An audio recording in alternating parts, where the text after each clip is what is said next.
Hi, coming to you from right across from the Kotel, the Western Wall. I actually came out here to film this video because I looked out my window and I was incredibly inspired. There's a Tegas going down there. There's a celebration of the paratroopers who are going to go and serve in the Israeli army.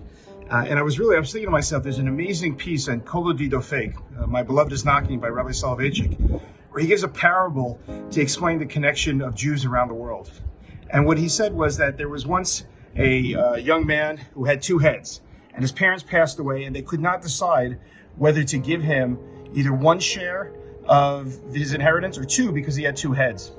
And what the answer was, they said, why don't we just take a bucket of hot water and pour it over one of the heads? If the other head screams in pain, so then we give it one share because then they're really one entity. But if the other head does not feel any pain, then we give it two shares because they're two entities.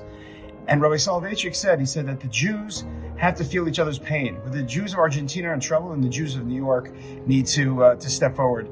And through COVID and the recent war in Israel and all these things, and I was just looking, this was supposed to be a moment of inspiration, but I'm looking down at all these young men who are 18 and 19 years old, and the fact of the matter that they would put their life on the line for any Jew around the world, doesn't matter if it's in Israel or if it's abroad. To me, that was one of the most inspirational moments.